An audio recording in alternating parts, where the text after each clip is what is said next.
Olá, pessoal.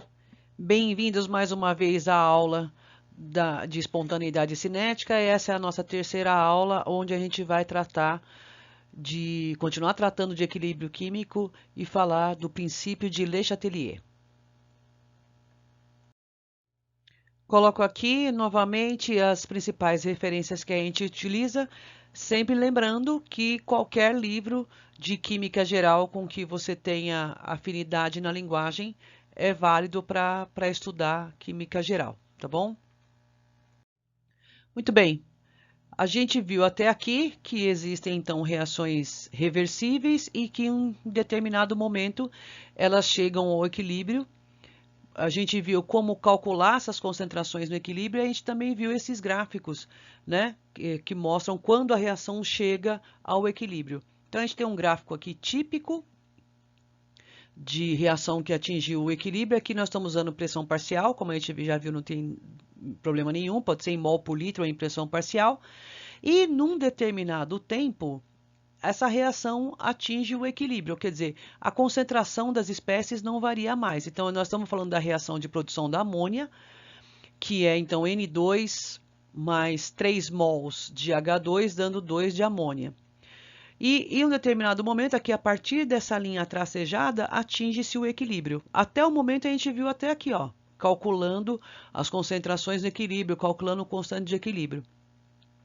Mas o que será que acontece se a gente adiciona mais reagente ou retira produto, por exemplo? Essa é uma maneira ele chama de perturbar o equilíbrio. Então, em determinado momento, o equilíbrio foi atingido, mas a gente, por exemplo, chega lá, abre o sistema e coloca mais H2, por exemplo, no equilíbrio. Então, a gente vai começar a ver só a região, vamos começar a analisar apenas a região a partir do equilíbrio. Então, aqui, ó, as concentrações não estão variando com o tempo. Mas eu resolvo adicionar ao sistema mais H2, por exemplo. Vou aumentar a quantidade de H2 no sistema.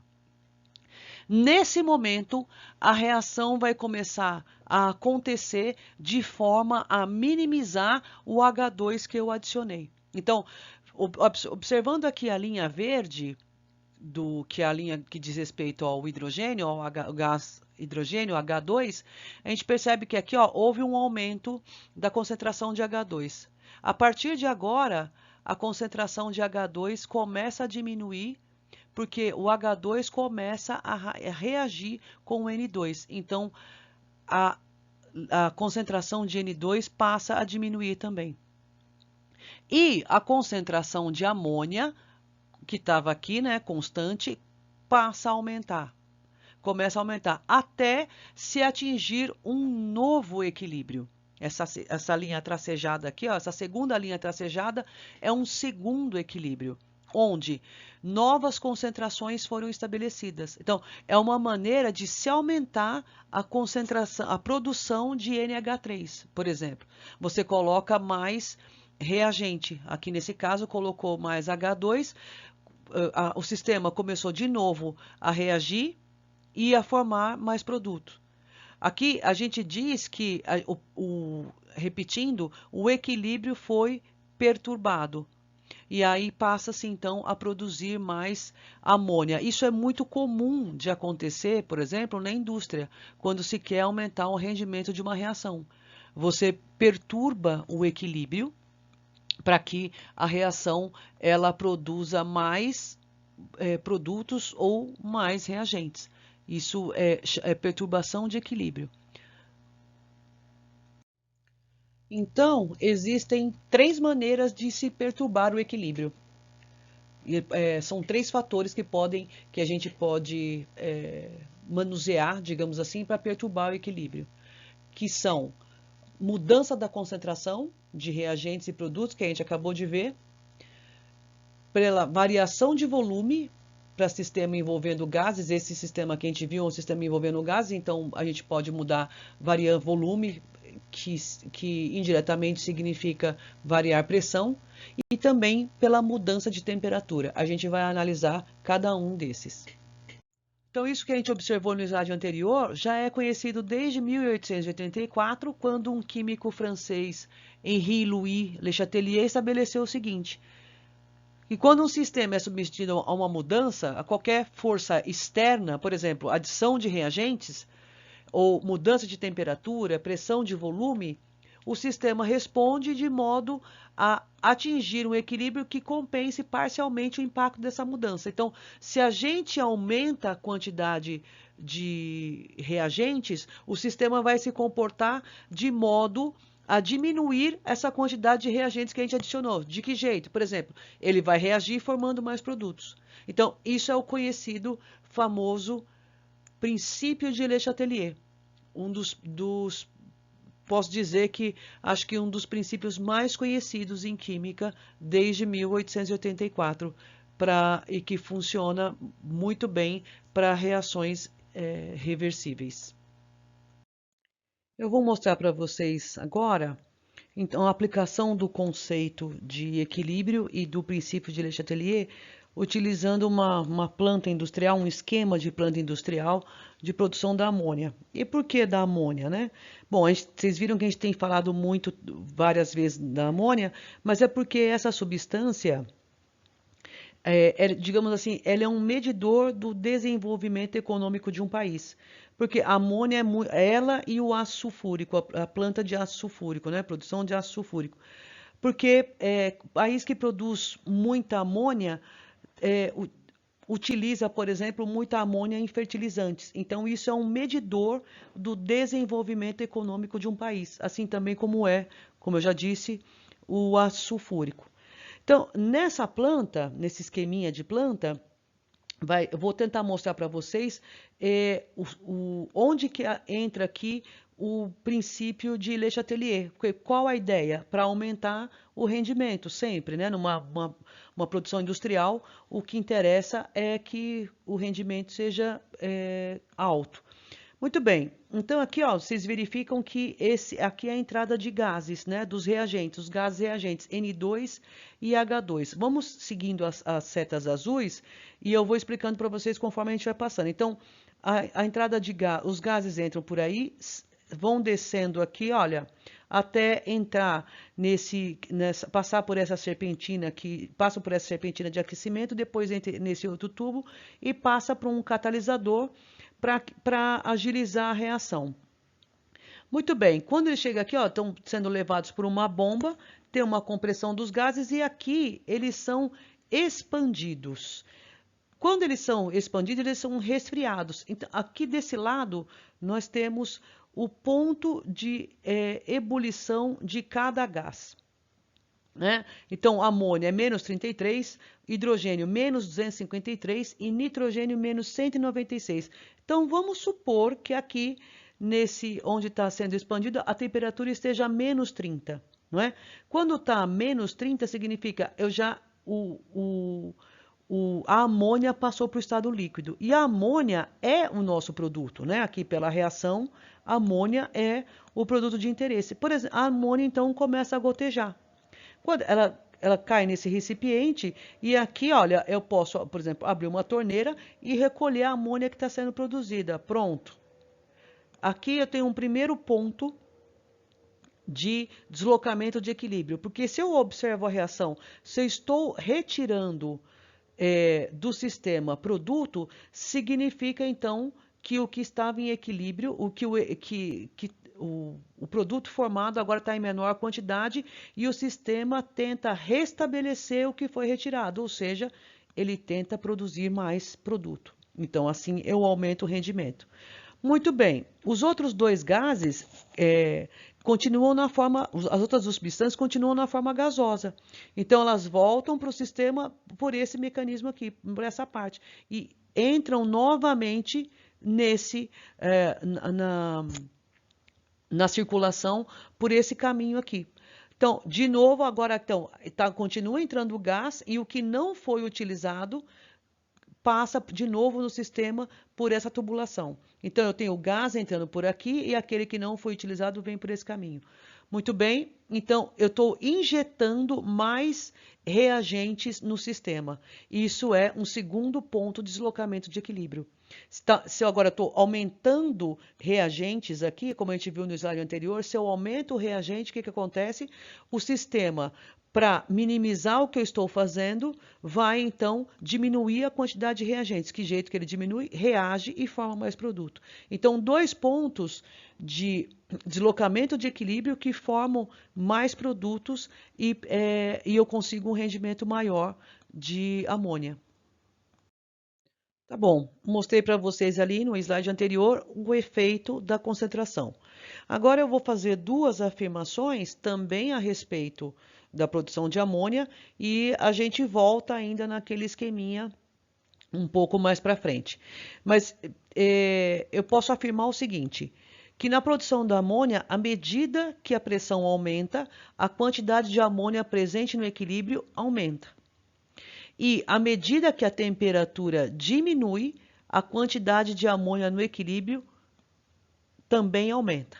Então, essas duas informações são preciosas para a gente saber também o que é determinante, o que a gente pode fazer, como a gente pode mexer na pressão e na temperatura para aumentar a quantidade de produto no equilíbrio. Então, esse gráfico diz respeito às duas afirmações anteriores. É um gráfico tridimensional. Nós temos aqui no eixo que a gente pode chamar de eixo Y, né? A porcentagem de amônia no equilíbrio. No eixo X, a pressão. E no eixo Z, vamos chamar assim, a temperatura. Então, de acordo com as duas informações, com as informações anteriores, diz o seguinte: conforme eu aumento a pressão, eu aumento a produção de amônia. Então, a gente pode perceber aqui, ó, a porcentagem, estou aumentando a pressão, aqui a unidade está em atmosferas, então de 200 para 500, por exemplo, a quantidade de amônia sobe de 38, quase 39, para 60%.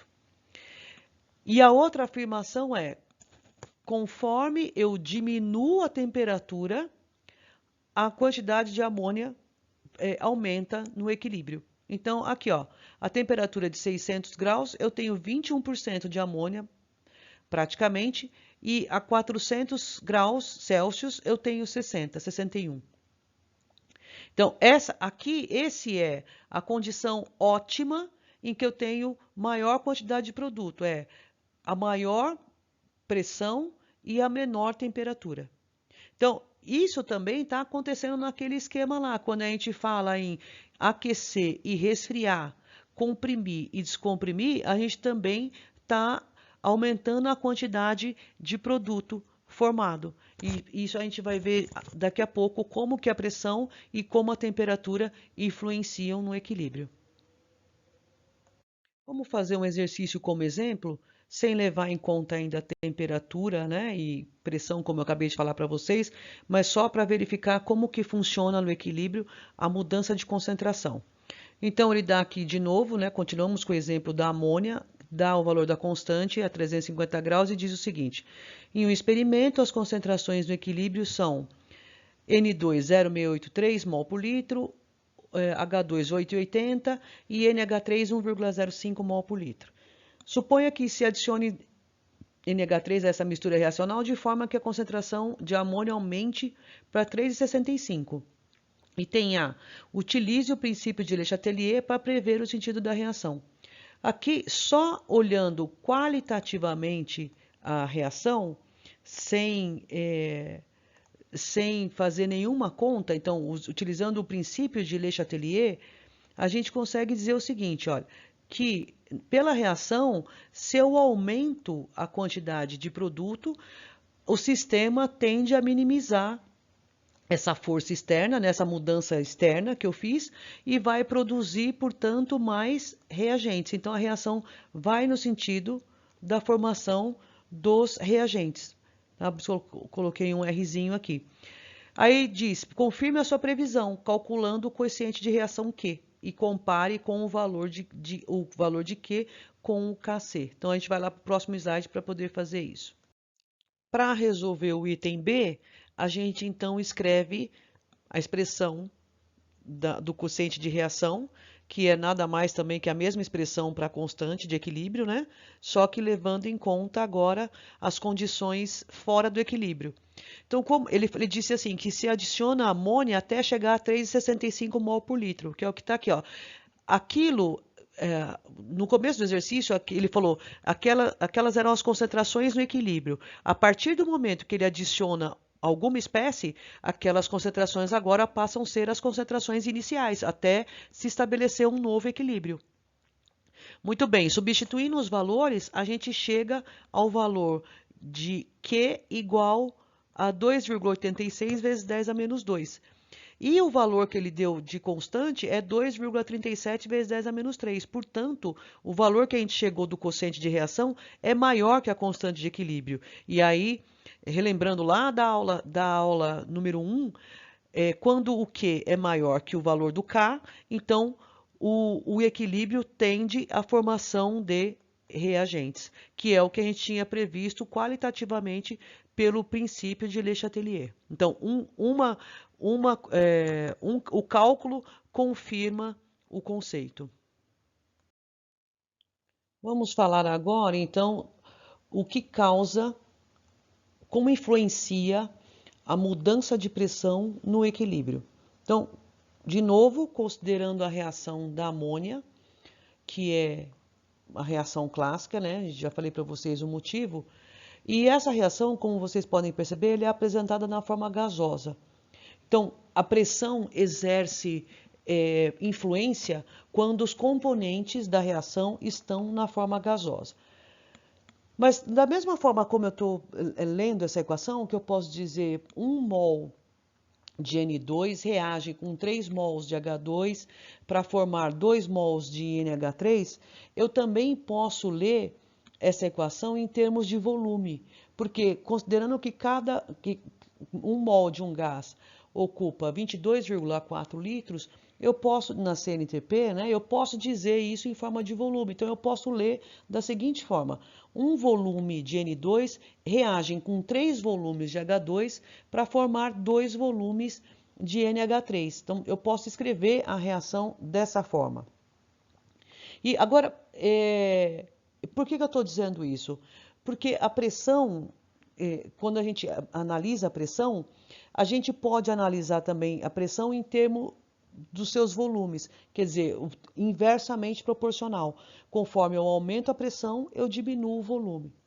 Então, imaginem vocês que num sistema fechado, eu exerço a pressão de forma que, ao aumentar a pressão, eu diminuo o volume.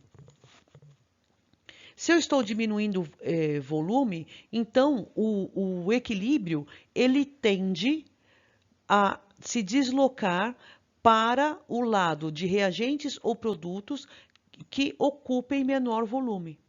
Então, no caso, por exemplo, vamos considerar aqui ó, que a soma dos volumes dos reagentes é igual a 4.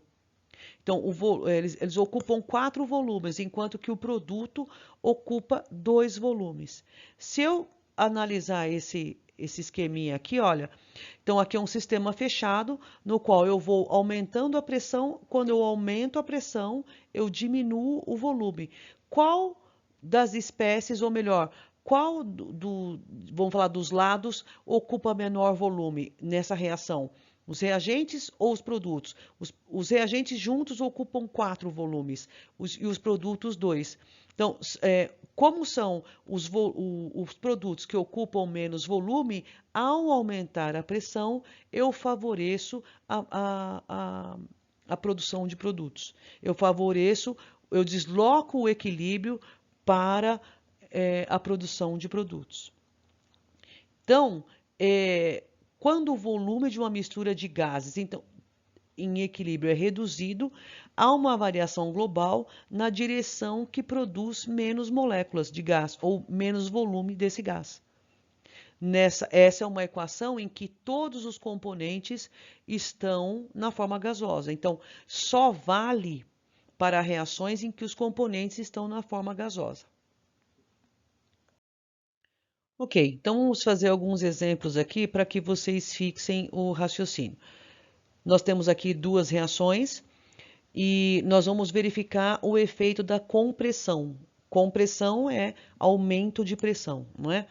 E lembrem-se que, para que a pressão tenha influência, para a gente começar a analisar se a pressão tem influência, os componentes têm que estar na fase gasosa. Então, se houver na reação aparecer algum componente na fase líquida e sólida, ele não entra no raciocínio. O raciocínio da pressão não vale para ele, tá bom? Mas aqui nesse caso, todos estão na fase gasosa. Então, tem o metano, que reage com água na primeira reação, né? Metano reage com água para dar monóxido de carbono e hidrogênio. Então, se a gente for levar em conta o volume, nós temos aqui um volume de metano, um de água, um de CO e 3 de H2. Sendo que no total a gente tem aqui 2 volumes para reagentes e 4 volumes para os produtos. Então, se eu aumentar a pressão, ou seja, se eu exercer compressão, eu vou diminuir o volume do recipiente. Qual direção o volume é menor? Na direção dos reagentes. Então, para essa reação, se eu aumento a pressão, eu desloco o equilíbrio para a formação de reagentes, que é que está aqui. O aumento da pressão desloca o equilíbrio na formação de reagentes que ocupam o menor volume. Muito bem, vamos fazer agora a análise para a reação aqui embaixo. Todos os componentes na forma gasosa também. Aqui eu tenho um volume de hidrogênio e um volume de iodo. E 2 volumes de HI. A soma aqui dos volumes dos reagentes dá 2 volumes. E aqui do HI eu tenho também 2. Nesse caso, em que o volume ocupado por reagentes e produtos igual, a pressão tem pouquíssima influência, porque fazendo compressão ou uma descompressão não tem grande efeito, já que o volume ocupado pelos produtos e reagentes é igual. Então, nesse caso aqui, tem pouco efeito a diminuição do volume, ou mesmo que fosse um aumento do volume, né, que é uma descompressão. Pouquíssimo efeito, porque os volumes ocupados por reagentes e produtos são iguais, tá bom? Algo que deve ficar muito claro para vocês é o seguinte: mudanças de concentração e opressões parciais não altera a constante de equilíbrio, e sim a composição do equilíbrio. Mudança de pressão também não altera a constante de equilíbrio. A única coisa que altera a constante de equilíbrio é a mudança de temperatura. Isso a gente vai ver mais para frente, tá bom? Mas ficar claríssimo, a constante de equilíbrio permanece a mesma. Se eu estou fazendo uma reação numa determinada temperatura e mudei valores de concentração de reagentes e produtos, o valor da minha constante não mudará. E a explicação é razoavelmente simples. Vamos tentar escrever aqui para vocês rapidamente, só para vocês terem uma ideia. Ou aqui, ó.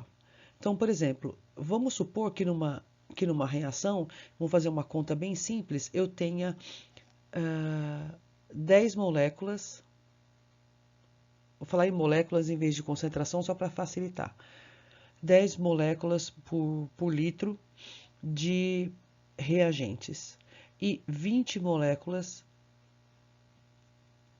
por litro de produtos. Isso estão no equilíbrio.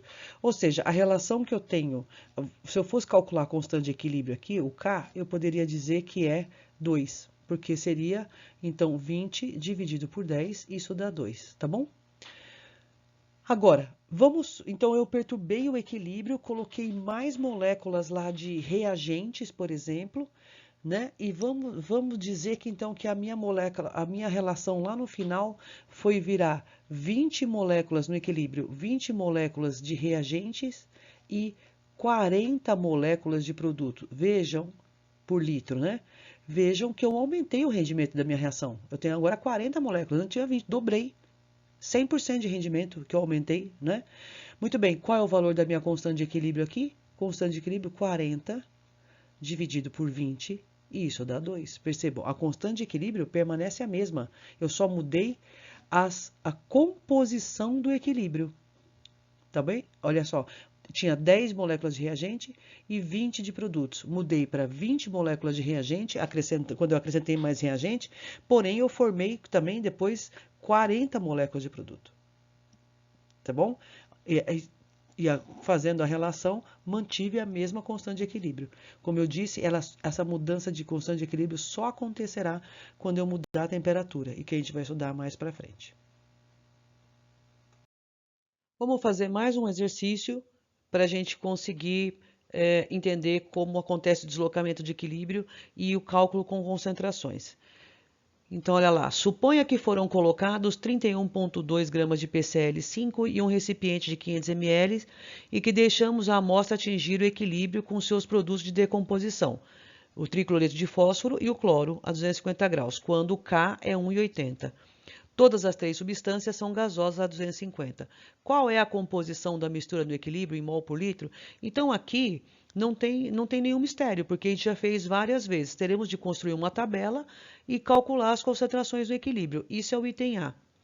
Mas não podemos deixar de prestar atenção nos detalhes. Olha, aqui está em gramas por litro e o volume de 500 ml. Então, a gente tem que converter esse valor para mol e esse valor para 1 litro, né? Então, a gente viu que sempre quando construímos uma tabela, as concentrações estão lá em mol por litro. É a primeira coisa que a gente vai fazer.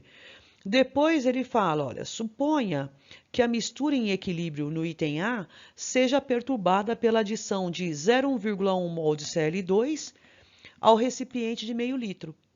Então, o sistema será, mais uma vez, deixado para que o equilíbrio seja atingido. Utilize as informações e os dados da letra A para calcular as novas concentrações de equilíbrio. Então, são duas partes do exercício. Primeiro, a gente calcula o equilíbrio inicial, um primeiro estágio de equilíbrio. Depois, a gente vai perturbar esse equilíbrio e vai ver para qual lado o equilíbrio irá se deslocar. E aí, nós, sem lembrar que como não está tendo mudança de temperatura, não há mudança da constante de equilíbrio. Isso que a gente vai verificar, e com essa constante de equilíbrio, a gente vai calcular quais são as novas concentrações de equilíbrio. A gente começa escrevendo a equação de decomposição do PCl5, dando PCl3 e Cl2, como ele disse no exercício, e escreve também a tabela, né, com as concentrações iniciais, a variação, né, durante a reação e as concentrações no equilíbrio, para poder, que é o que a gente quer descobrir. Não é? Então, antes de qualquer coisa, a gente tem que converter a massa dada para mol. Então, 1 mol de PCl5 equivale a 208,5 gramas. Se a gente tem 31 gramas, a gente tem aqui 0,15 mol. E sabemos que esses 0,15 mol estão em meio litro. A gente quer saber em 1 litro. Pronto. Nós temos então que a concentração de PCl5 inicial é de 0,3 mol por litro. E é isso que a gente coloca aqui na tabela, né? Como PCl3 e Cl2 são produtos, então inicialmente eles têm 0, né? Ainda não foram produzidos. Como a gente não conhece o quanto reagiu, temos aqui menos x para PCl5 e mais x para PCl3 e Cl2, visto que a reação é 1 para 1 para 1. E, portanto, nas concentrações de equilíbrio, teremos 0,3 menos x, x e x. Escrevendo a expressão da constante de equilíbrio para essa reação, a gente tem o seguinte, PCl3 vezes a concentração de PCl3 vezes a concentração de Cl2, dividido pela concentração de PCl5. Quando a gente substitui os valores, né, os valores encontrados, aqui a gente tem x², 0,3 menos x, e verifiquem que nesse caso a gente não pode nem simplificar e nem retirar o x do denominador, porque o valor da constante é 1,80, é acima de 1. Então, nós temos de resolver isso aqui na forma de uma equação quadrática, não há outro jeito. Então, resolvendo isso, nós chegamos, depois vocês podem fazer para conferir, nós chegamos nessa equação aqui de segundo grau. Com a equação de segundo grau, a gente aplica a fórmula de Bhaskara e chegamos às duas raízes, uma é 0,26, a outra é menos 2,06 e como eu já disse para vocês, isso não tem significado químico nenhum, né? Porque não tem sentido falar em concentração negativa. Então nós vamos usar esse valor e substituir nas concentrações de equilíbrio. Então aqui é 0,3 menos x, é 0,3 menos 0,26, chegamos à concentração de equilíbrio 0,04 mol por litro. E aqui a concentração de equilíbrio para os produtos de 0,26, que é igual a x, né? Então 0,26 mol por litro.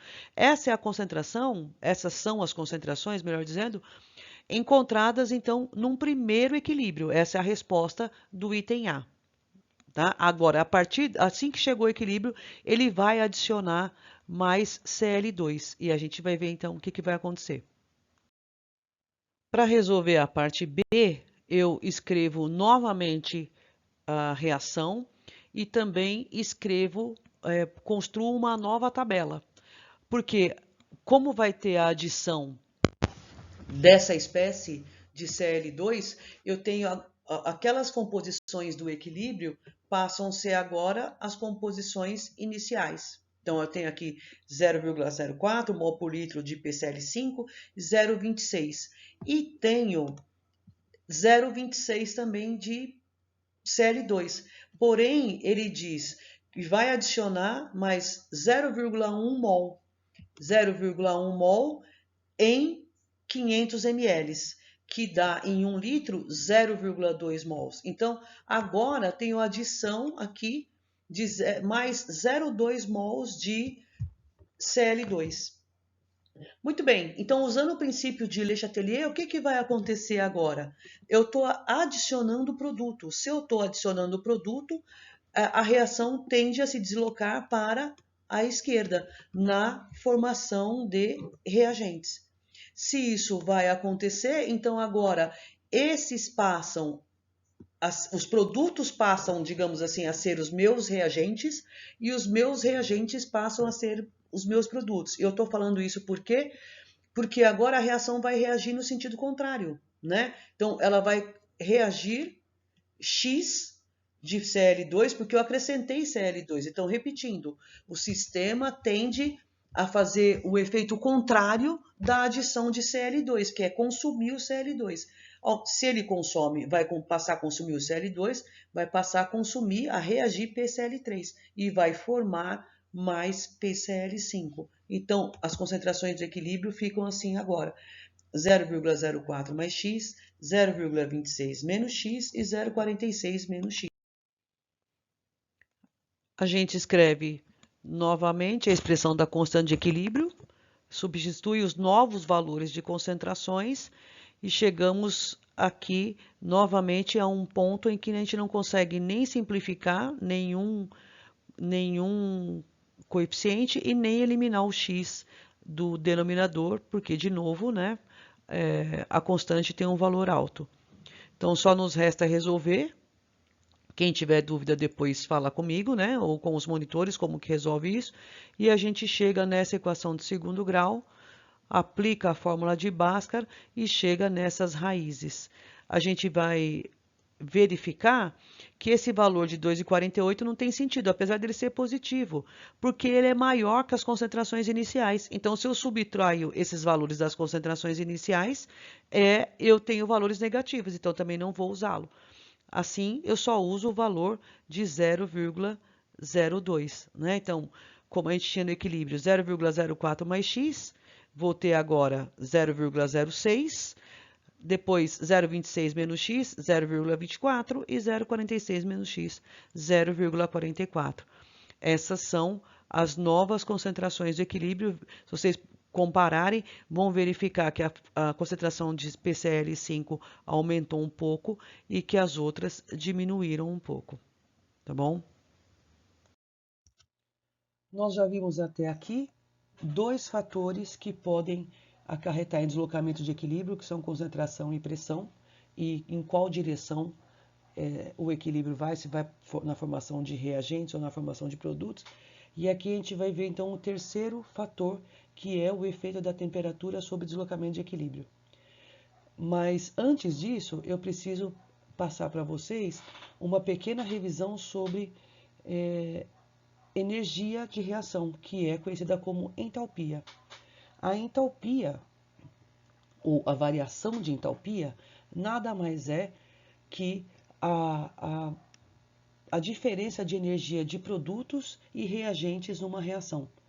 Uma reação, para acontecer, ela precisa ou absorver energia ou liberar energia. E essa variação de energia é chamada do início e do final é chamada de entalpia, dada pelo símbolo ΔH, que está aqui. Bom, por exemplo, nessa primeira reação, a linha azul, esse patamar aqui, diz respeito à energia dos reagentes. Como está a energia dos reagentes, como começa, né, uma reação, a energia dos reagentes. É necessário passar por uma, que a gente chama, ultrapassar a barreira de energia de ativação, que isso a gente vai falar mais tarde, e chega-se aqui os produtos. Os produtos, então, obtidos também têm uma certa energia. Então, aqui é a energia de produtos.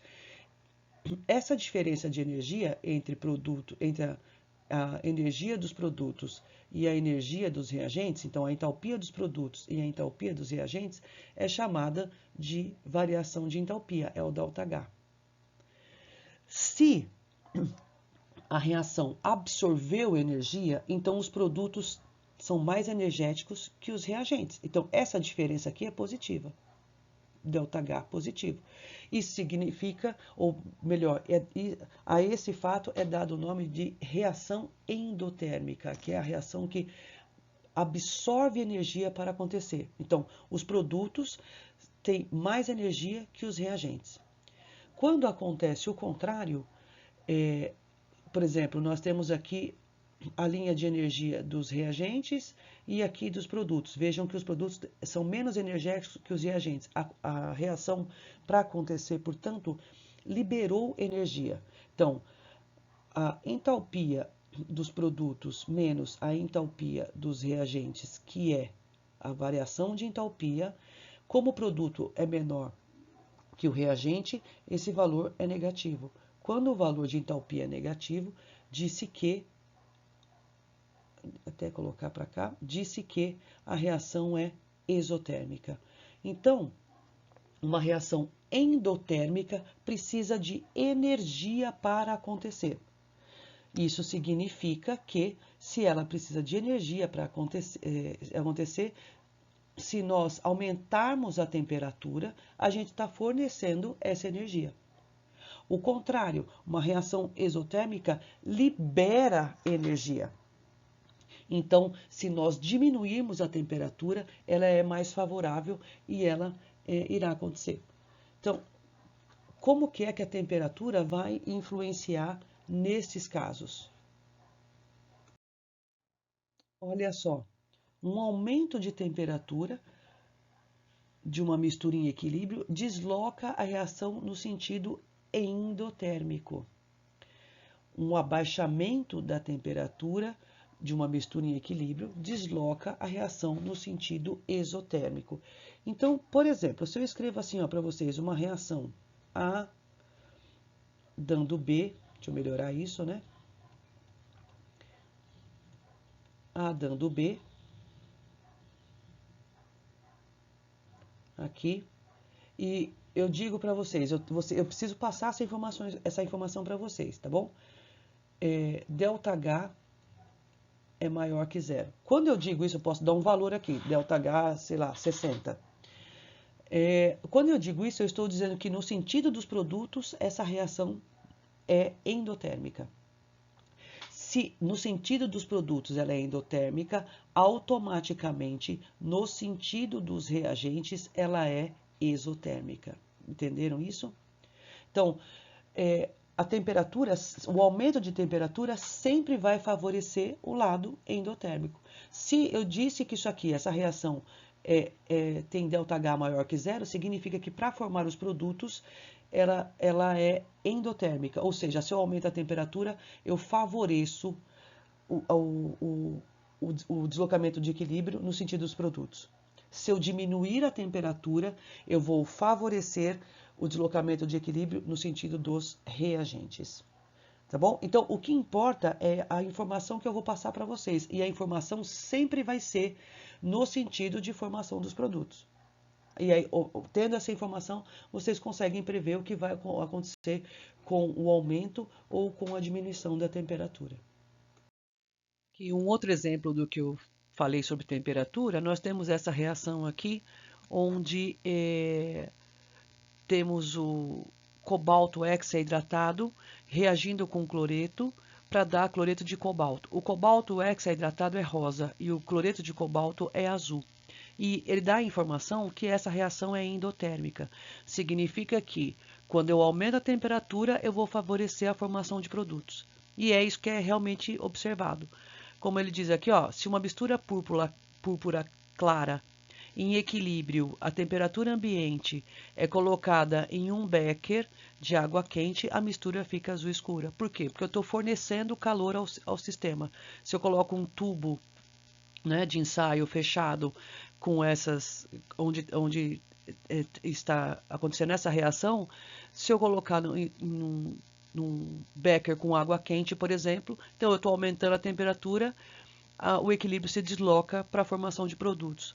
O contrário, se eu coloco esse tubo num becker com gelo, com água e gelo, então eu estou diminuindo a temperatura e eu favoreço o lado exotérmico da reação, que nesse caso é a formação de reagentes. Né? Então, a gente costuma dizer também, então está escrito aqui, ó, uma vez que o ΔH é maior que zero em isotérmico, a adição de calor favorece a reação direta. Reação direta também é o termo usado sempre para quando a gente vai falar que favorecer o lado dos produtos. A reação direta, como ela é escrita aqui, ó, como ela é escrita aqui, reação direta. A reação inversa é o que a gente chama quando favorece também reagentes. Então, quando dissermos reação direta, estamos dizendo a reação no sentido dos produtos, e reação inversa no sentido dos reagentes. Para a gente tentar enxergar melhor, eu coloquei aqui, então, algumas fotos do que está acontecendo, da mesma reação anterior. Então, de novo, o cobalto hexaidratado é rosa e o tetracloreto de cobalto é azul. Aqui, nessa primeira situação, é quando está em equilíbrio, a reação já atingiu o equilíbrio. E aí, então, ele tem uma cor meio púrpura, né? Claro, então, nós podemos observar aqui, ó, que tem a mistura, né? Aqui em equilíbrio, temos os íons hexaidratado e os íons de cloreto de cobalto. Mas aí, como a reação é endotérmica, né? Essa informação é dada pelo autor do livro, a reação é endotérmica, significa então que ela é endotérmica no sentido dos produtos. Então, quando eu aquecer, eu favoreço a formação de produtos. Então, tende a ficar mais azul. Aqui está. Essa aqui é a reação quando eu aqueço. Então, prevalecem, como vocês podem ver aqui, ó, os íons tetracloreto de cobalto que apresentam cor azul. Quando eu resfrio, então estou fazendo o contrário do que eu fiz antes. Quando eu resfrio, então eu estou favorecendo a reação exotérmica, que nesse caso é no sentido da formação dos reagentes. E aí sim, eu favoreço então a formação dos íons de cobalto hexaidratado. Tá vendo aqui? Ó, eles aparecem em maior quantidade. Então a solução fica rosa. Esse é o efeito que a temperatura tem sobre o equilíbrio. Então, sempre guardar o seguinte, o aumento de temperatura favorece o sentido da reação endotérmico. Pronto. Então, o contrário, a diminuição de temperatura vai favorecer o sentido exotérmico. Tá bom? Aqui, então, um exemplo que engloba tudo que a gente falou. Ele dá vários itens para a gente analisar o que é que vai acontecer. Então, ele diz lá, o trióxido de nitrogênio se decompõe em NO e NO2 em um processo endotérmico. ΔH é igual a 40,5 kJ por mol. Vejam que o ΔH é positivo. Se fosse negativo, teria o sinal lá de menos. Né? Então, o ΔH é positivo, o que já nos diz que essa reação é endotérmica. Preveja o efeito das seguintes alterações na posição do equilíbrio, isto é, indicar de que maneira o equilíbrio mudará, esquerda, direita ou nenhuma mudança, quando cada uma das seguintes alterações é feita. Então, item A, adição de mais N2O3. Então, ele vai aumentar a quantidade de N2O3 no equilíbrio. O que vai acontecer? Se ele aumenta a quantidade de reagente, isso imediatamente passa a reagir para diminuir a concentração desse reagente. Então, se passa a reagir, começa a formar mais produto. Então, desloca o equilíbrio na formação de produtos. Então, aqui, desloca, é assim que seria o ideal para preencher. Desloca, deixa eu apagar. Desloca o equilíbrio na direção de produtos. O que vai acontecer? Item B. O que vai acontecer se adicionar mais NO2? Então, agora ele vai aumentar aqui a concentração de NO2. O mesmo raciocínio pelo princípio de Le Chatelier. Como ele aumentou a concentração de NO2, o sistema tende a consumir NO2. Se ele tende a consumir NO2, o equilíbrio desloca-se para a esquerda. Então, desloca o equilíbrio para a esquerda na direção de reagentes. Então, aqui está difícil de preencher, mas depois vocês preenchem melhor. Olha que difícil que é escrever isso. A direção de reagentes. Se eu aumentar, agora eu vou apagar aqui. Se eu aumentar o volume do balão, se eu aumento o volume do balão, lembra aquela história? Aqui estão todos na forma gasosa, então a gente precisa verificar qual o volume ocupado pelas espécies reagentes e pelas espécies de produto.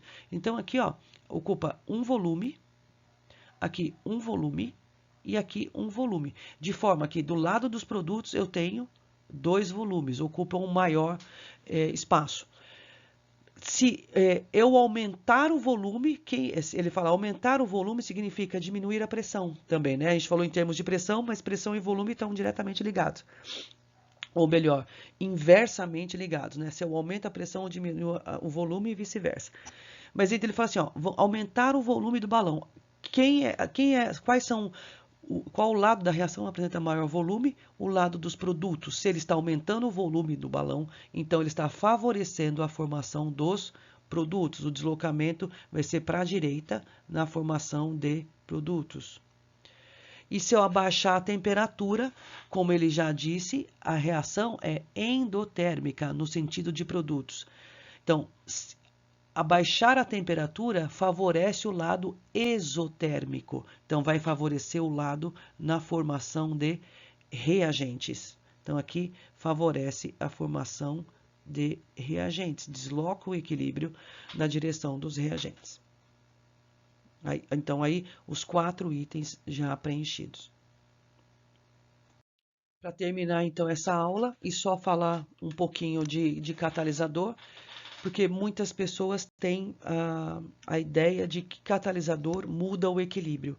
Catalisador não muda o equilíbrio, ele não muda o valor da constante de equilíbrio, nada disso acontece. A única coisa que acontece é que o catalisador, ele aumenta a velocidade da reação, e isso a gente vai ver lá em cinética, nós vamos estudar em cinética. O catalisador, ele não aumenta a quantidade de produto, por exemplo, no equilíbrio. Ele não modifica as composições do equilíbrio. O catalisador apenas faz alcançar o equilíbrio mais rápido, mais rapidamente.